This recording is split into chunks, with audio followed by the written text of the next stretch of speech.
Análise comparativa entre as reformas tributárias do Brasil, de países do Mercosul e da União Europeia. A harmonização entre os tributos indiretos e a necessidade de uma legislação que permita o crescimento econômico e a garantia aos contribuintes. Esses e outros temas correlatos estão no livro Tributos Indiretos, Análise Comparativa União Europeia-Mercosul. Para falar sobre as conclusões e reflexões propostas no livro, eu converso com o autor da obra, o advogado, mestre e doutor em Direito, professor de Direito Tributário, Fábio Luiz Gomes. Doutor Fábio, seja muito bem-vindo ao Iluminuras. Muito obrigada pela disponibilidade do senhor em participar conosco. Sou eu que agradeço o convite de estar aqui presente na Iluminuras. Muito obrigado, Rafaela, e muito obrigado pela acolhida e estou à disposição. Maravilha, vamos lá falar sobre esse assunto complexo, mas um assunto de interesse público, né? Afinal, todos nós pagamos impostos e pagamos alto e nem todos os contribuintes compreendem um pouco, né? Daqui a pouco você vai explicar para a gente. Mas, para começar, esse livro é fruto de uma pesquisa que se tornou tese de doutorado em Direito pela Universidade de Salamanca, na Espanha. Quais são as suas considerações gerais e reflexões compartilhadas na obra? Foi, de fato, bem desafiador, porque eu enfrentei ali 5 tópicos, mais ou menos. Né? Que é a questão de uma reforma tributária global, que seria necessário nós adotarmos um modelo único. O IVA é adotado em cerca de 180 países, então não seria propriamente impossível. O IVA, só para quem nos acompanha e não está compreendendo direito essa sigla, o IVA é o Imposto sobre Valor Agregado. Aqui no Brasil, ele foi um pouco desmembrado, a gente vai falar sobre isso, mas em outros países, qual é essa concepção do IVA? Portugal, por exemplo, é acrescentado, que você tributa aquilo que foi acrescentado. Em Itália é aggiunto. Em linhas gerais, é aquilo que você deduz o tributo que você pagou na etapa anterior e paga a diferença, é isso. Um outro tópico é a questão dos conceitos, porque os conceitos de direito privado e os conceitos de direito tributário não conseguem atender mais ao desenvolvimento tecnológico. Né? A tecnologia, nós celebramos contratos de compra e venda o tempo todo nos celulares e esses contratos são via digital. E acrescentaria um outro tópico aqui, que é a proteção dos dados do contribuinte, que é um ponto sensível que vem sendo discutido tanto na União Europeia quanto no direito internacional. Há uma preocupação especial da OCDE nesse sentido, da proteção de dados do contribuinte. E teríamos um outro tópico que seria de que forma que nós faríamos tudo isso. E eu entendi que é através dos blocos regionais. À medida que os blocos regionais fossem avançando, criaríamos uns blocos regionais maiores, como é a ideia da criação de um tratado interregional entre o Mercosul e a União Europeia, e assim pressionaria o próprio direito internacional a ter uma grande reforma tributária em nível internacional. O senhor trouxe uma ideia bem inovadora e eu sei que chamou bastante a atenção da banca na Espanha, que é essa proposta, né, um modelo global via blocos, Mercosul, União Europeia, enfim, o senhor acha que pode ser um caminho necessário para as próximas décadas? E como que seria isso na prática? Porque a gente passou tantos anos, gente, discutindo uma reforma tributária que ainda está em debate no parlamento. Então vamos pensar em nível de pequena e média empresa. Como essa pequena e média empresa vai conseguir entrar num cenário internacional se ela não tiver um sistema tributário que seja a ela palatável? Ficaria muito difícil. E o contribuinte? Qual é a segurança que o contribuinte tem? E mais do que tudo isso, se nós não fizermos alguma medida, e há uma preocupação da OCDE nesse sentido, de reforma tributária em nível internacional, a evasão fiscal vai ser cada vez maior e os estados vão ficar cada vez mais sensíveis às perdas fiscais. Seria esse um ponto central aqui. É um caminho desafiador, mas a gente está falando em benefícios para todos os envolvidos, né? Nessa esfera global, de fato. Agora, por que nós pagamos tantos impostos, hein, doutor Fábio? O contribuinte fica perdido, é tanto nome, tanta sigla, tantos impostos e o retorno é bem questionável, né? Sobretudo no Brasil. Você levantou dois pontos aqui sensíveis. Pagamos tantos tributos aqui no Brasil porque nós fizemos reforma tributária na década de 60, quando nós tivemos a oportunidade de simplificar, e nós não o fizemos. Era para ter sido adotado o IVA na década de 60, mas havia uma discussão, que é uma discussão que parece até atual, né? Que é a discussão do federalismo fiscal. Quem vai ficar com esse IVA? Vai ficar com a União, vai ficar com o Estado, vai ficar com o município. Aí nós pegamos e fracionamos. Fizemos o método salomônico. Fica a União com o IPI, fica os estados com o ICM e fica os municípios com o ISS. Aí você acrescenta tudo isso às contribuições, que não há regulamentações específicas. Aí nós criamos contribuições para tudo. Só em nível federal nós temos quase 80 tributos. Aí nós somamos tudo isso a 27 estados, e mais o Distrito Federal, e 5.620 municípios. Então imagina como é que não é o nosso sistema tributário. Para um estrangeiro fazer um investimento aqui, ele pergunta como funciona. E para explicar isso? Colocar, mas essa quantidade toda de tributos. Começa daí. O consumidor e o contribuinte também, ele fica um pouco perdido e não entende, porque o sujeito se pergunta, poxa, eu pago, né, um absurdo de IPVA, rua esburacada, né, e aí pago imposto X, saúde, a saúde é precária no âmbito público, enfim. Nós temos aí dois fenômenos. Um fenômeno que é de direito tributário, que deveria reger o princípio da transparência, né? O contribuinte deveria entender por que está pagando. Por que está pagando e quais são os tributos que ele paga. Aí quando você entra no ICMS, que calcula por dentro, que não vale a pena aqui explicar, mas na verdade 10% não é 10%, é 12%, 13%. Isso já complica bastante para o contribuinte. Fora essa quantidade toda de tributos. Então deveria vir tudo discriminado, como em vários países, onde o que você paga de tributo vem discriminado, já na valor notinha ali. E tudo discriminado. Tá. E um outro fenômeno que é o de direito financeiro. De que forma que esses recursos tributários estão sendo utilizados pela sociedade, pelo governo, em prol da sociedade.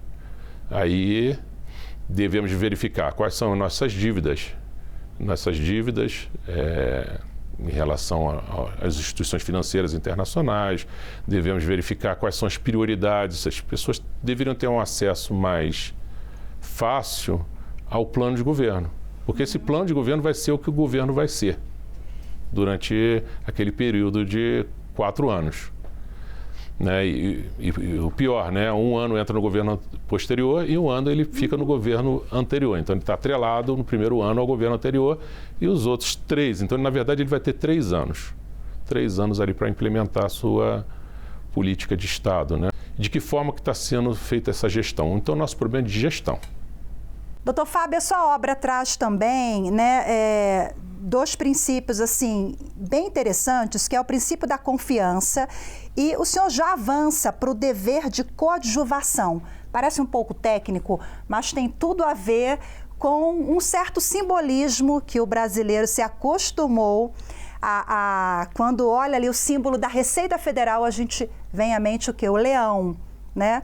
Então, esse princípio da confiança e esse símbolo que nós nos acostumamos durante tanto tempo, não sei nem quando e por que ele surgiu, de associar a Receita Federal ao leão, que já vem abocanhando o contribuinte. Esses princípios, eles se relacionam, de certa forma, né, com isso que eu estou dizendo. Por quê?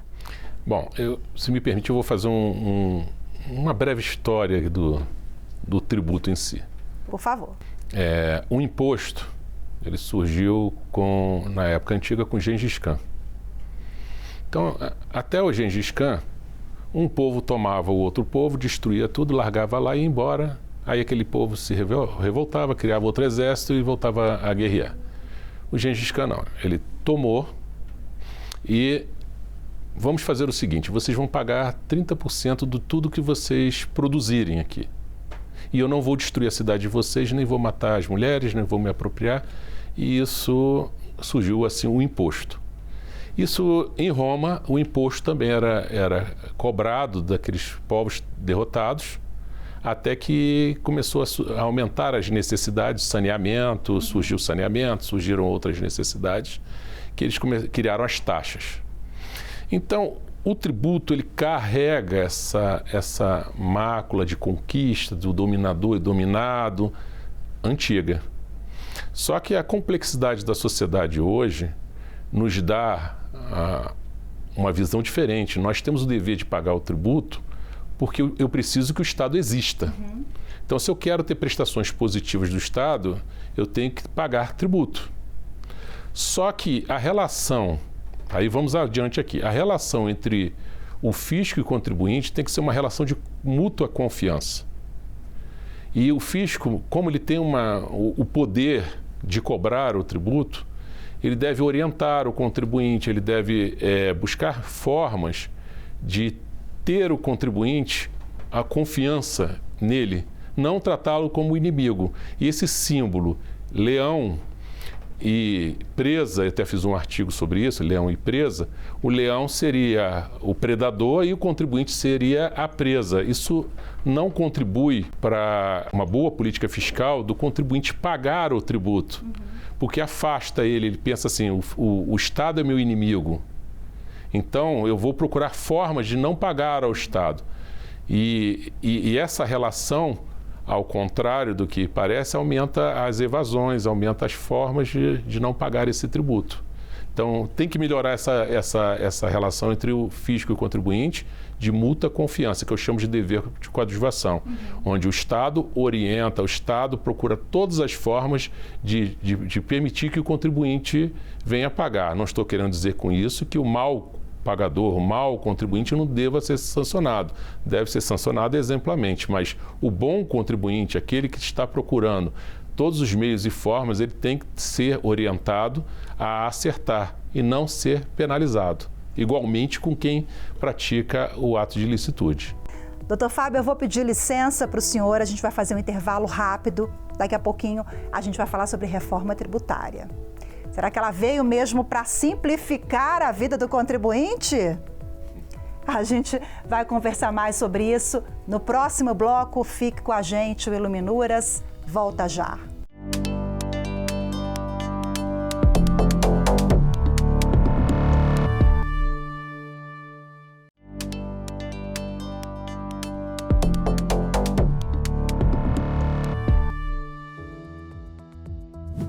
Simplificar e modernizar o sistema tributário brasileiro. Essa é a ideia da reforma tributária discutida no Parlamento brasileiro. Mas será que ela vai sair do papel de uma forma que atenda melhor os interesses econômicos do país e também dos contribuintes? Bom, esse é assunto agora para o segundo bloco. Ao meu lado, o advogado Dr. Fábio Luiz Gomes, que é autor de várias obras sobre o tema. A mais recente lançada, ele faz um comparativo entre os modelos tributários brasileiro, do Mercosul e da União Europeia. Fala pra gente, doutor, na avaliação do senhor, são muitos anos de estudo, né? Essa reforma tributária, parte dela foi aprovada no fim do ano passado. Agora outras questões infraconstitucionais estão sendo debatidas pelo Parlamento. Qual é a sua visão, hein? Avançamos? A promessa vai sair do papel porque a promessa é de modernidade e simplificação. Simplificação e modernidade está dentro daquela seara do que eu me propus na minha tese de doutorado, né? Que os modelos no âmbito mundial têm que ser simplificados e modernizados. O direito é uma tecnologia. Os estados mais avançados são estados que têm os sistemas jurídicos também mais avançados. Então, assim, qualquer reforma que venha com essa expectativa é uma reforma que merece, pelo menos, chamar a atenção. Bom, aí entramos na nossa reforma aqui, que é a Emenda Constitucional 132. A proposta era juntar 5 tributos em 2. Né? O IBS, que seria o ICMS e o ISS, e o CBS, que seria o IPI, e PIS e COFINS, na criação de um chamado IVA dual. Só que IVA é imposto o valor acrescentado, então já confunde aqui, porque contribuição não é imposto. Qual é a diferença? O imposto, ele possui um delineamento todo constitucional. A contribuição, ela é mais fluida, dá mais margem à fluidez legislativa. E da forma como foi feito aqui no Brasil, houve um fatiamento, né? Fica parte para a esfera federal e parte para outras. Esse modelo, na sua avaliação, a gente já conversou um pouquinho no bloco anterior, foge um pouco, né, do que a gente tem visto em outros países. De um modo geral, os outros países, com exceção do Canadá e da Índia, né, que adotam o modelo dual, o Canadá por questões históricas, né, e a Índia eu conheço pouco o modelo para comentar aqui, mas o Canadá ele tem uma colonização inglesa, uma colonização francesa, tem os próprios nativos, então falam 3 idiomas. Então, por essa razão, todo esse contexto histórico lá é adotado o IVA dual, mas também que não se enquadra propriamente no nosso modelo aqui de IVA dual. E na verdade, nós mantivemos o IPI, né? O IPI está na Zona Franca de Manaus, então não são 5 por 2, já tem o IPI aqui. Tem um tributo que é cobrado que vai ser cobrado durante o período de transição para o fundo, para o Estado, né? Fundo para o Estado. Enfim, não ocorreu essa transição de 5 por 2. E durante o período a partir de 2026, nós vamos conviver com 2 modelos. O modelo que nós temos, que vai sendo gradativamente substituído por esse modelo que foi proposto. Mas outro problema também, que a gente já falou um pouco no bloco anterior, eu quero adentrar mais nesse quesito, é em relação ao IVA, que o senhor diz que no modelo, como ele foi implantado aqui no Brasil, o IVA, de novo, é o Imposto sobre Valor Agregado. O senhor diz que essa visão, conforme foi estabelecida aqui no Brasil, isso pode impedir até o avanço no processo de integração no Mercosul? Por quê? Porque, nesse aspecto, tanto a Argentina como o Paraguai e o Uruguai, eles adotam um IVA simples, relativamente simples, nos termos do modelo europeu. Claro, tem suas especificidades, tá? A especificidade de cada país, mas esse IVA adotado nesses países é um IVA simples. O nosso tem a questão da gestão, que vai ser bem complicada, e ele é dual. E não é só dual, aí tem o imposto seletivo, tem o IPI da Zona Franca, tem esse tributo que vai ser cobrado como fundo para os estados, municípios, enfim, continuamos com um sistema bastante complexo. Melhoramos? Melhoramos. Mas até que ponto essa melhora é o suficiente para representar um avanço significativo na sociedade, em nosso próprio benefício? E será que daqui a 10 anos, esse modelo que nós estamos implementando aqui, de fato vai ser efetivo? Ou vamos pensar em uma reforma assim como na década de 60, que nós fizemos uma reforma e já havia proposta de outra reforma logo em seguida? Você acha que a gente vai precisar revisitar essa reforma tributária aprovada em 2023, 2024, por uma necessidade mesmo, quando colocar em prática, Sim, vamos precisar revisitar. Que o senhor traz também no livro que o comércio eletrônico, por exemplo, nos últimos 5 anos para cá, nós tivemos um boom de compras online. Nos próximos 5, 10 anos, certamente isso vai aumentar mais ainda. É interessante essa questão do comércio eletrônico, porque nós já passamos um período pandêmico, quase ninguém quer lembrar, e que nós tivemos que avançar significativamente no comércio eletrônico. Basta pensar que a entrega de produtos, de alimentos, tudo passamos a fazer por aplicativos. Então, o comércio eletrônico hoje já era uma realidade antes, agora é uma necessidade. Ultrapassou a questão de realidade e passou a ser uma necessidade. E quanto mais avança o comércio eletrônico, quanto mais nós ficamos inadaptados ao nosso sistema tributário, mais perda fiscal eu vou ter. É uma ciranda aqui. Quanto mais avança o comércio eletrônico, mais perda fiscal eu vou ter. Porque o que é concreto ali fica mais fácil, numa fronteira, né? Você vai passar um produto, agora o virtual, aí o desafio, né? É o desafio. Para isso nós precisamos ter um sistema tributário adaptado aos sistemas mais modernos do mundo. para que nós possamos iniciar essa discussão, porque nós não conseguimos nem iniciar essa discussão ainda. Porque essa discussão está em nível de OCDE, essa discussão está em nível de União Europeia, o próprio Estados Unidos, que tem um sistema tributário bem mais simples que o nosso também, em relação aos tributos indiretos, e nós não conseguimos entrar nessa discussão ainda. Bom, muitos desafios pela frente. Vamos finalizar o programa com algo mais leve, né? Temos uma coletânea aqui também sobre direito tributário. Os senhores falam sobre temas contemporâneos, né? Sim. Um pouquinho de tudo isso que a gente conversou. Um pouquinho de tudo isso que nós conversamos. Maravilha. Sobre pontos da reforma, pontos que envolvem o direito aduaneiro. Então, entram várias questões controvertidas aqui. Vamos deixar um pouquinho o tributário de lado e falar sobre poesia, porque o senhor também é autor de um livro sobre poesia. Conta pra gente. Esse livro de poesia foi fruto do período da pandemia. Então, nós estávamos assolados, isolados, passando uma tristeza coletiva em nível mundial. E eu tinha que expressar de alguma forma, e expressei em poesia. Que bacana. Tem alguma que representa muito bem esse período ou que traz ali o espírito do livro para o senhor compartilhar? Ler um trechinho para a gente? Tem uma poesia que eu fiz que é relacionada a saneamento básico. Porque um dos problemas da pandemia foi o saneamento básico.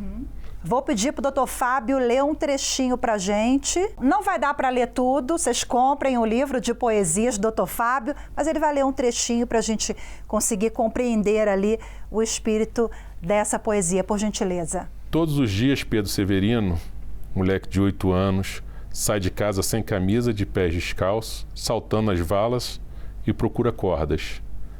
Essa noite não conseguiu dormir, pois as chuvas vazaram suas telhas de madeira e atravessaram seus cômodos de 8 pessoas.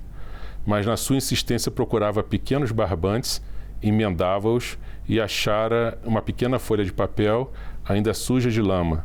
Pedro Severino procurava a liberdade da sua existência. Dobrava a folha em suas laterais, dobrou mais uma vez e fez um reforço no meio. Abriu um buraco de 2 pontas laterais superiores, fez um cabresto e, com a parte da corda achada, esperou o vento correto e levantou a caixotinha. Sua vida era assim, barbantes emendados, e a esperança era o vento, e a caixotinha era ele. Todos os sonhos de Pedro Severino, quando olhava a caixotinha para baixo, sempre foram os melhores. Ele imaginava a caixotinha com Deus, e de repente um deles se realizou, sua mãe voltou.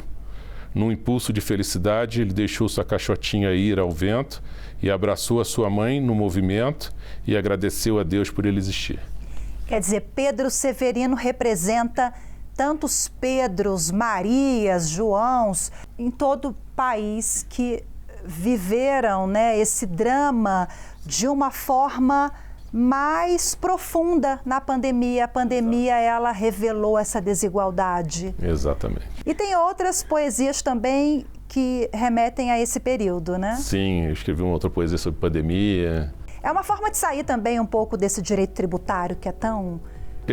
pesado, mais leveza. Doutor Fábio, muito obrigada pela sua vinda aqui para gravar conosco o programa Iluminuras. Parabéns pelas suas obras, viu? Muito grata pela sua participação conosco. Sou eu que agradeço a oportunidade e a honra de estar aqui. Daí, obrigada a você também que nos acompanhou em mais uma edição. Temos um encontro marcado no próximo programa. Eu te espero. Tchau, tchau.